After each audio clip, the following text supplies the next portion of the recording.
But I remember the day I found it, as if it were yesterday. The late afternoon sun hung low in the sky, casting long shadows across the flea market on the outskirts of our quaint little town.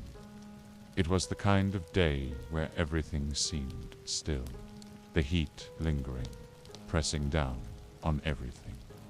The dry, hot breeze stirred the dust, kicking up tiny whirlwinds as I walked through the narrow aisles with my dog Charlie, scanning the rows of vendors with growing frustration. The farm wasn't doing well this season. Pests, birds, and rodents were tearing through the crops with an almost savage determination. Clara and I had tried everything's tear tactics, traps, sprays, but nothing seemed to keep them away. It was as if the very land itself was rebelling against us. Sometimes I wonder if this was an act of sabotage by Mr. Monroe, who had been greedily eyeing my land for a while now. But no matter the cause, the outcome was the same. The crops were wilting, the soil dry despite the endless hours I'd spent watering them. And every morning brought more damage, more destruction. The farm was struggling, and so were we. We weren't just facing financial ruin. This was ancestral land, passed down through 7 generations. Losing it would mean losing a piece of ourselves. Clara's patience was wearing thin, though she never showed it. But I saw it in the way she pressed her lips together when the kids weren't looking, or the tightness in her shoulders. When we sat down at the kitchen table to try and budget for the week, we couldn't afford another bad season. The stress was eating at both of us, turning our once lively dinner table conversations into tense silences. I was desperate, grasping at straws, literally trying to find something, anything that might help. I figured maybe this flea market would have something useful, though I didn't know what exactly I was looking for. That's when I saw it. Tucked between a pile of rusted tools, frayed ropes, and battered knickknacks was a scarecrow. It was old, worn out, and tattered. The kind of thing that had been through too many summers and winters, far more than it should have survived.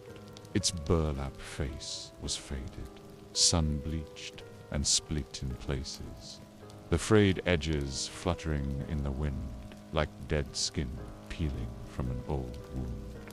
Its clothes a pair of ripped overalls, and a threadbare flannel shirt hung limp from its crooked frame, remnants of an era long forgotten. Despite its ragged appearance, something about it drew me in, and I couldn't look away. Maybe it was the unnatural way it stood out among the clutter, or maybe it was the way the light seemed to dim around it when I looked at it. I couldn't shake the feeling it was watching me, as if its dark, hollow eyes were tracking my every move. And the crooked smile stretched unnaturally wide, almost up to its ears, as though it knew a secret I didn't. The scarecrow seemed to catch Charlie's fancy, too. He sniffed it cautiously before placing his paw on it, almost as if testing whether it was real. I snapped out of my thoughts when a man's voice suddenly cut through the eerie silence. It was the owner. He was a small, hunched figure standing behind the store, half hidden in the shadows beneath a wide-brimmed hat. His leathery skin, deeply lined with wrinkles, hinted at a long, hard life.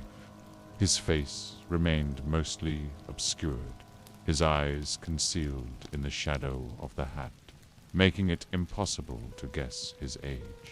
An instinctual urge told me to turn away. Both the scarecrow and the man unsettled me in ways I couldn't explain. "You're looking for something to keep the birds away, aren't you?" he said, without glancing up, his voice gravelly and dry. There was an accent too faint but old-fashioned, as though it belonged to another era. I blinked, startled by his accuracy. How could he know? I thought to myself. I nodded slowly, unsure of what to say, my mouth suddenly dry. Then he looked up, meeting my gaze for a fleeting moment. "This here do the trick," he said, gesturing toward the scarecrow with a bony finger. "No birds, no rodents, no pests. You'll see." I hesitated, taking a closer look at the scarecrow. It looked as if it would fall apart if I so much as touched it. The wind tugged at its loose stitches, making them sway slightly, and I noticed a faint odor musty, like damp earth mixed with decay. "Does it work?" I asked, my voice filled with skepticism. I didn't want to come off as too desperate, but I was. The man grinned, revealing a set of yellowed, uneven teeth. "It works," he said with an air of certainty that felt unsettling. "Better than you think. Just set it up in your field. It'll do the rest." My gut twisted with unease, and despite the creeping dread, I handed over the little cash I had left. The man took it without another word. I heaved the scarecrow into the bed of my truck, its hollow, straw-filled body thudding against the metal as I started my drive back to the farm. When I got home, the sun was setting, casting an orange hue across the farm. I glanced toward the house, where the warm light of the kitchen spilled through the windows. Clara was inside, cooking dinner, while the kids helped her set the table. The smell of roasting chicken wafted into the air. Charlie and I were immediately greeted by Sir Sunrise, a rooster, who quietly came and perched himself on the back of the truck as I parked near the front porch. He observed in silence as I unloaded the scarecrow. Sir Sunrise earned his name from my 8-year-old son, Luke, thanks to his remarkable habit of crowing at exactly 6 a.m. every morning. It didn't matter if it was pouring rain, the middle of winter, or a cloudy morning when the sun didn't show. He always knew when it was time. He'd march up and down the porch, his triumphant cock-a-doodle-doo, echoing for a full minute, ensuring the entire Smith household woke to his call. Oddly enough, that was the only time he ever crowed, even though he spent the rest of the day busily wandering the farm. Even stranger was the quiet, almost unspoken friendship he shared with Charlie. The two seemed to enjoy each other's company in a way that always surprised me.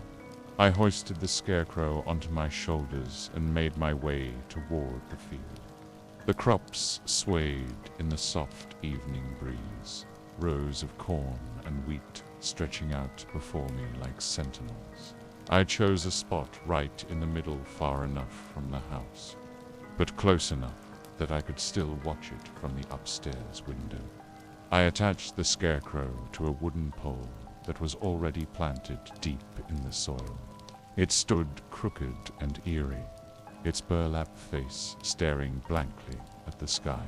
Sir Sunrise inaugurated the new addition in the field by performing a couple of customary laps around the pole before taking off, with Charlie eagerly chasing after him. My eyes, however, drifted toward Mr. Monroe's factory in the distance. For years, he had been acquiring land from my neighbors and was determined to buy my property as well. He wasn't pleased when I turned him down. Ever since then, my farm has suffered. My crops have been constantly under attack. making me wonder if he was in any way involved.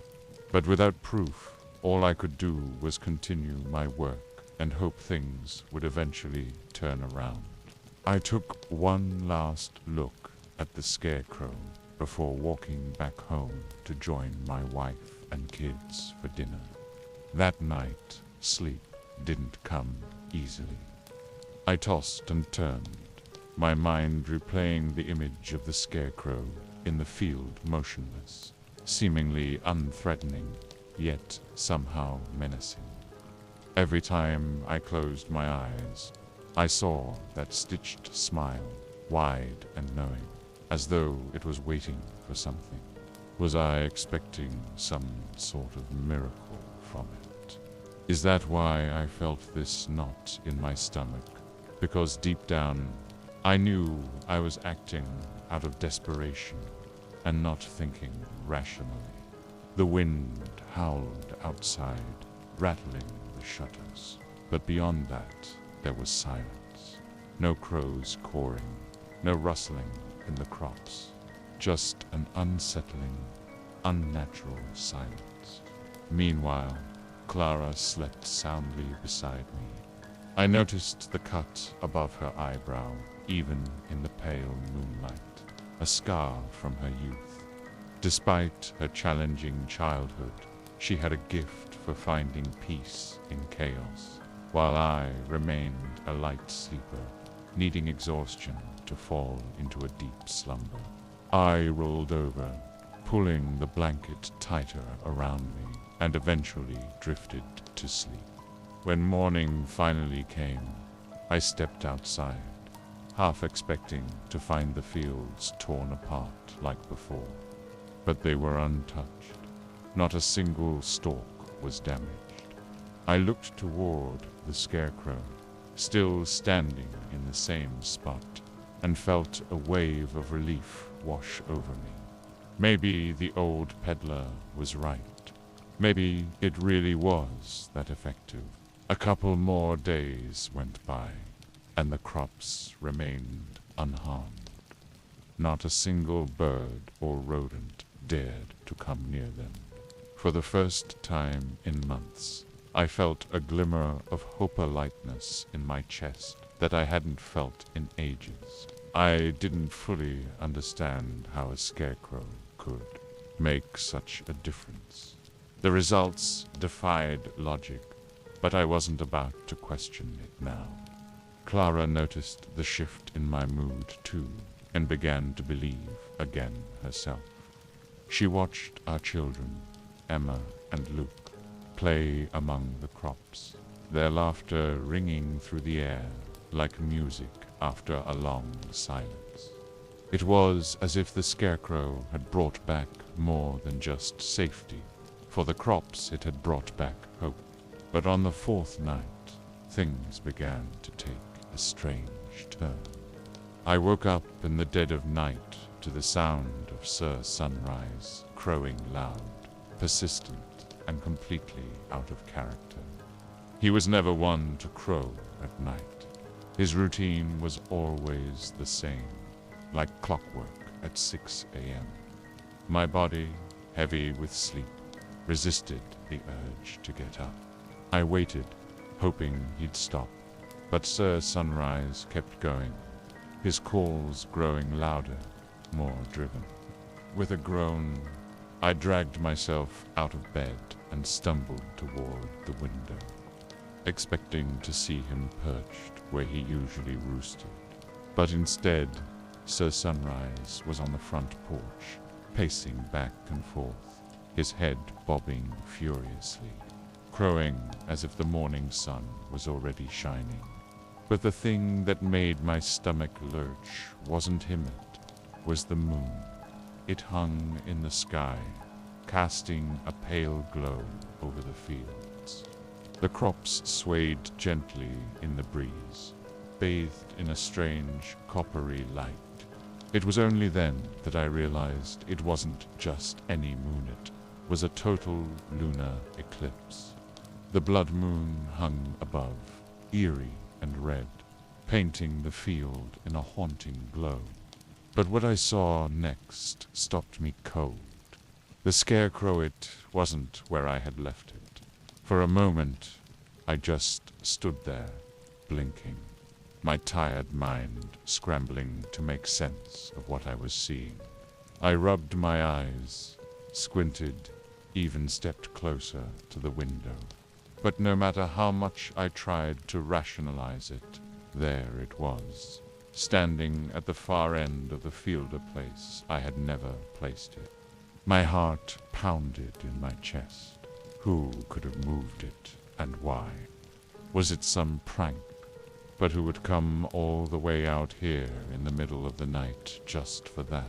My thoughts raced, reaching for logical explanations that didn't quite add up. Maybe it was just my groggy, sleep-deprived brain playing tricks on me. The moonlight, the shadows it could have, easily created an illusion. Or maybe it was the wind, somehow shifting the scarecrow's position. Scarecrows were light, after all. It could have been anything, right? I shook my head, telling myself it didn't matter. I could fix it in the morning. Still unsettled, I forced myself back to bed, but sleep didn't come easily. My dreams were strange, fragmented, filled with shadowy figures moving through the fields. As the first light of dawn crept over the horizon, I got out of bed, hoping to shake off the strange feeling from the night before. To my relief, when I looked out the window, the scarecrow was back in its original spot. I sighed, feeling a wave of calm wash over me, but only for a fleeting moment. Because when my gaze swept across the field, something caught my eye, and it made my stomach drop. A flock of crows was circling low over a patch of land near the edge of the field, the very spot where I had seen the scarecrow standing the night before. I felt a chill crawl down my spine. This was never going to be good news. Without hesitation, I bolted out of the house and raced toward the spot where the birds hovered, their dark wings cutting through the sky like a bad omen. The birds flew away when I reached the area, but what I saw made me momentarily speechless. Scattered among the crops were dead animals, birds, rodents, frogs, and other small creatures. They weren't just randomly lying there either. Their bodies were arranged in peculiar, almost ritualistic patterns. Circles, spirals, rose shapes that made my skin crawl. And the worst part, straw. Pieces of straw, like the kind stuffed inside the scarecrow, were strewn around the animals, as if linking them to the figure that now loomed in the field. I knelt down, my fingers brushing over the straw. At first, I wanted to believe it was a predatory animal playing tricks, a fox or wild dog arranging its kills. But that thought quickly crumbled. The arrangement of the bodies was too precise, too deliberate. It felt wrong. Could this be Mr. Monroe's doing? Another twisted attempt by him to sabotage my farm. Before I could even finish the thought, Clara's voice echoed across the field, her tone sounding nervous and urgent. I looked up and saw her in the distance, standing on the front porch, her posture tense as though trying to intervene before something happened.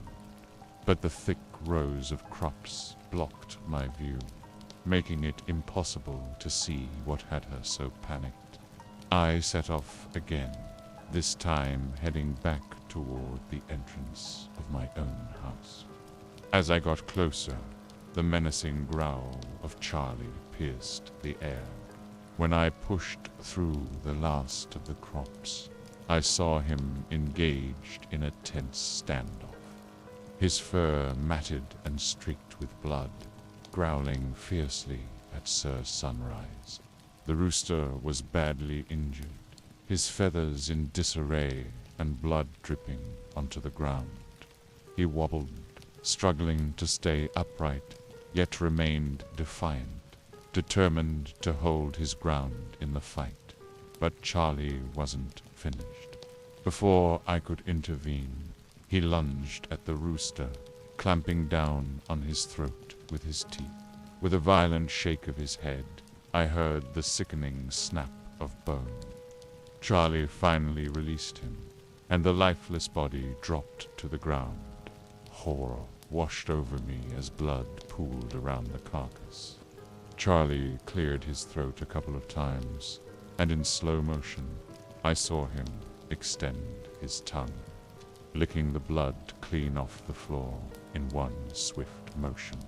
I stood frozen, unable to look away as Charlie, his tongue stained with blood and dirt, jerked and crouched momentarily, eyes closed, tilting his head down before releasing a loud howl, with his muzzle pointed skyward.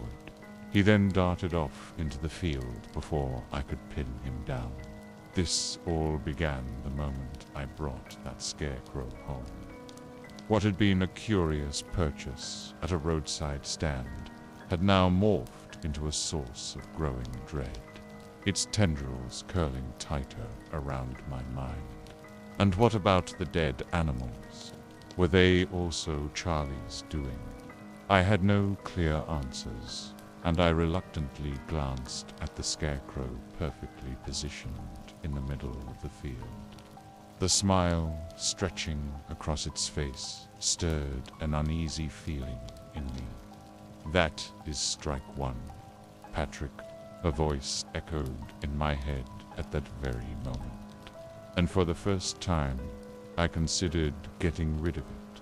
But as I looked at the crops around me, I was quietly taken aback by the risks I was willing to accept. Finally, gathering my composure, I dealt with the dead animals, burying them one by one in haste before Clara could notice. She was already upset about Sir Sunrise and had spent the day looking for Charlie, convinced they had a falling out. Her suspicions were not yet on the scarecrow, and I hoped to keep it that way. Still, I forced myself to focus on the positives. The crops were thriving better than ever. In fact, the rows were thick with green, healthy stalks, and the vegetables were coming in larger than expected. My family was on track to recoup our losses, and hopefully that would put us in a better financial position than we had been in for years. But that night, as the wind whistled through the trees and rustled the leaves, I couldn't shake the feeling that something was wrong. Something was out there, watching us. The scarecrow was more than just straw and cloth hand. I could feel that deep in my bones.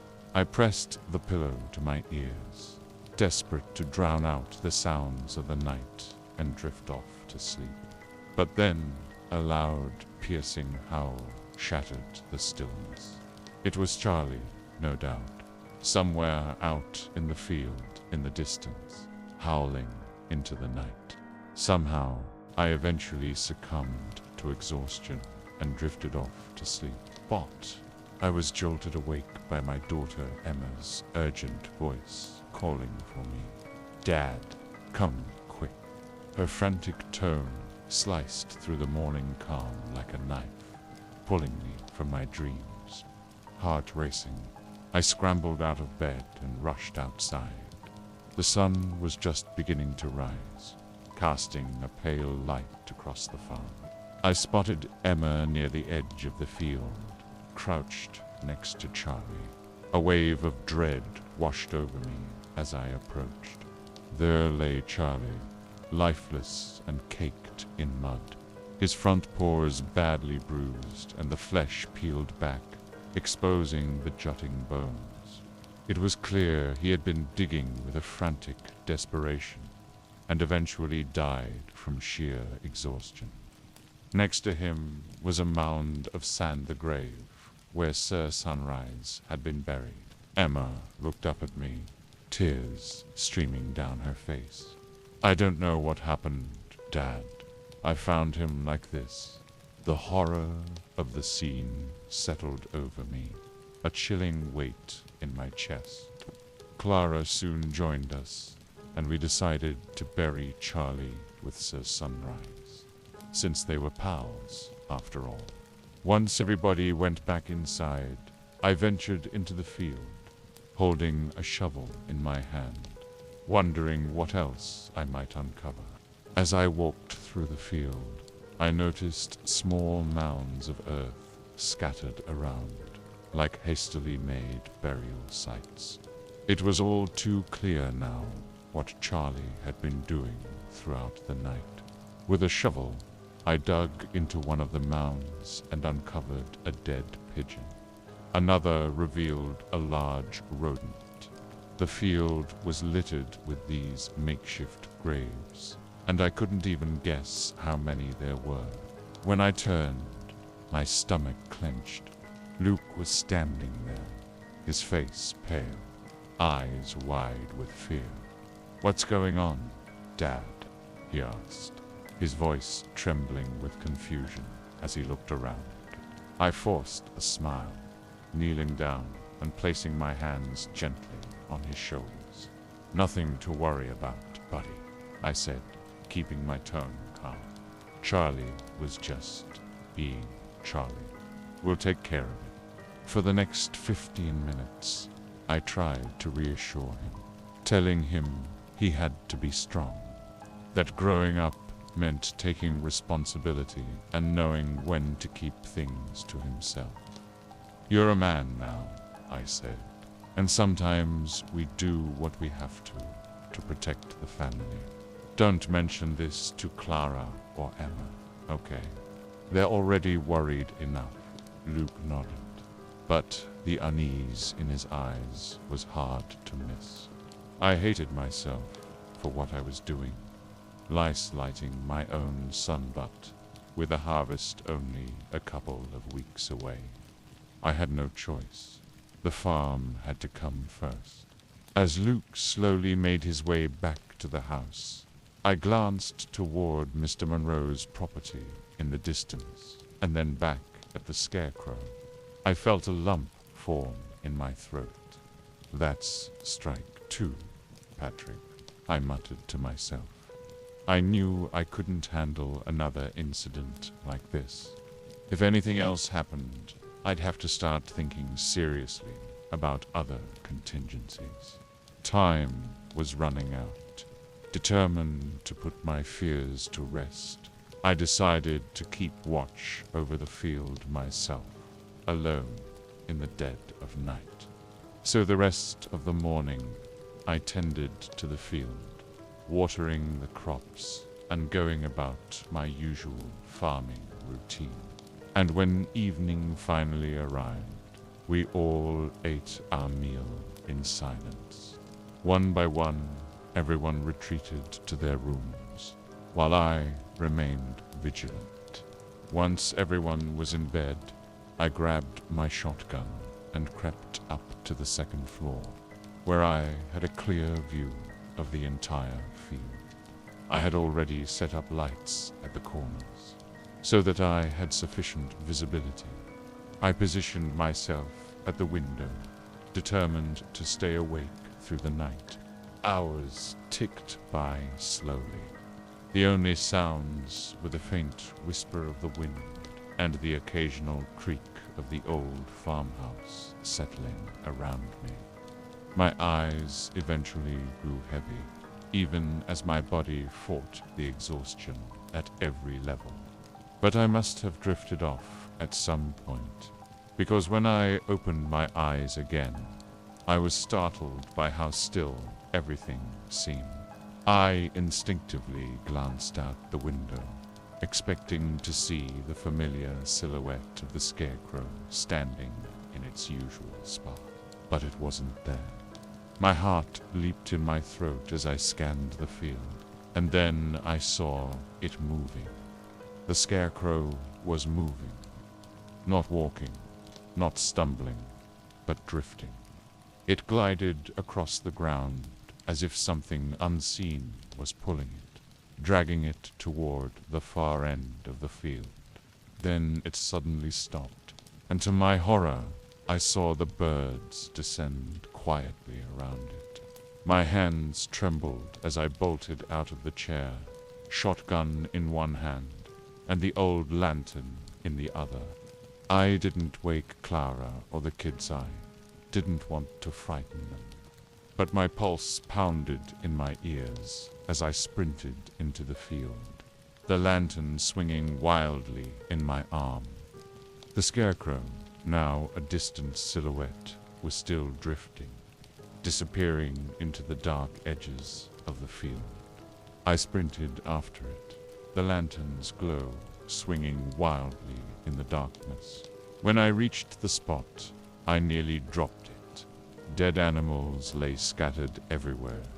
Birds, mice, frogs, and even a rabbit arranged in eerie, precise circles. The smell of decay clung to the air. Out of the corner of my eye, I then spotted it again. The scarecrow, this time drifting slowly toward the opposite end. I ran toward it again, gripping my shotgun tightly as the lantern swayed in my hand and the wind howled around me. But as I approached the scarecrow, I froze. It wasn't the scarecrow that terrified me. It was Emma, my 12-year-old daughter, carrying the scarecrow as if it weighed nothing. The pole rested effortlessly on her small shoulder, her hands gripping it firmly, yet without emotion. Her movements were slow and mechanical, her eyes wide and blank, as if she were trapped in a trance. Behind her, Luke knelt in the dirt, his small hands stained with blood. He was carefully arranging a sparrow's body among the others, his face blank, his eyes unblinking. With a firm grip, he squeezed another rat's neck until it went limp, then placed it on the ground, completing a circle of dead animals. A wave of dread rose in my chest as I choked out a call, my voice thick with fear. Emma, Luke, what are you doing? They didn't respond. They didn't even flinch. Emma kept walking, gripping the pole attached to the scarecrow and moving forward. Luke silently followed behind her. Then Emma suddenly stopped. She raised the scarecrow and pointed it westward, and from the shadows, animals suddenly emerged. Birds swooped down from the trees, rodents scurried out of the soil, and insects crawled from every crevice, all of them moving toward the scarecrow with eerie obedience. I could only watch in horror as Luke picked up a rock and began smashing the animals one by one. Each brutal strike was met with a sickening thud, and yet none of the creatures moved. They remained rooted to their spots, oblivious to the carnage unfolding around them. The air felt thick with something sinister, something beyond my understanding. My chest tightened as I staggered back, gasping for air. This wasn't real. It couldn't be real. Then Luke bent down, grabbed a dead rodent from the ground, and sank his teeth into it. He bit into the fur with the desperation of a ravenous animal, blood smearing his lips as he chewed, completely lost in the frenzy. A wave of nausea washed over me as I realized how the scarecrow was controlling my children, transforming them into something unnatural, something monstrous. A torrent of anger erupted inside me. every cell in my body pulsing with raw fury. My hands shook, but my mind was suddenly clear. I knew exactly what I had to do. I dropped my lantern and rushed toward Emma, yanking the scarecrow from her hands and then hurling it to the ground. My kids remained mute spectators, rooted to their spots as they continued to be trapped in their hypnotic trance. I grabbed the lantern and smashed it against the scarecrow with all my might. It shattered on impact, igniting the scarecrow in flames. Without hesitation, I fired my shotgun at the fuel-soaked straw, and an explosion erupted, engulfing the figure in a fiery blaze. Emma blinked for the first time, as if suddenly waking from a dream, confused about how she had ended up in the middle of the field. My son, Luke, stared down at his blood-stained hands, clutching the dead rat. Horror washed over his face, his lip trembling as he met my eyes. "I didn't mean to, Daddy. I didn't mean to," he sobbed, wiping the blood from his mouth with the back of his hand. I dropped to my knees, pulling both of them into my arms as the fire crackled and roared, the acrid smell of burning straw filling the air. Through the flames, I watched a shadowy figure emerge, its silhouette shaped like a man, writhing and twisting, struggling to break free. For a fleeting moment, it seemed almost alive, thrashing in a desperate attempt to escape the flames. But the fires consumed him, pulling him deeper into the inferno until, at last, he vanished. I closed my eyes briefly, using the moment to utter a silent prayer to the Lord, hugging my children tighter, grateful that it was finally behind us. Together, we slowly walked back to the house, each step laden with the weight of what had just transpired. Just as we were about to enter the house, Clara opened the door, worry etched across her face. She had woken up sensing something was wrong, and when she found us missing, fear gripped her. As we stepped inside, she wrapped us in a warm embrace. I immediately felt a sense of relief, hoping that this whole nightmare was finally behind us. Over the next few weeks, my crops flourished, yielding a harvest that far exceeded my expectations. We were pulled back from the brink of financial ruin, but it came at a cost. Both Emma and Luke suffered from relentless nightmares, waking up screaming in the night, and it would be months before they could fully recover. I, too, struggled with sleep, waking in the dead of night, drenched in sweat, haunted by the memory of the scarecrow. "It's gone," I kept telling myself. "The scarecrow is gone." And every night, I prayed that it would stay that way.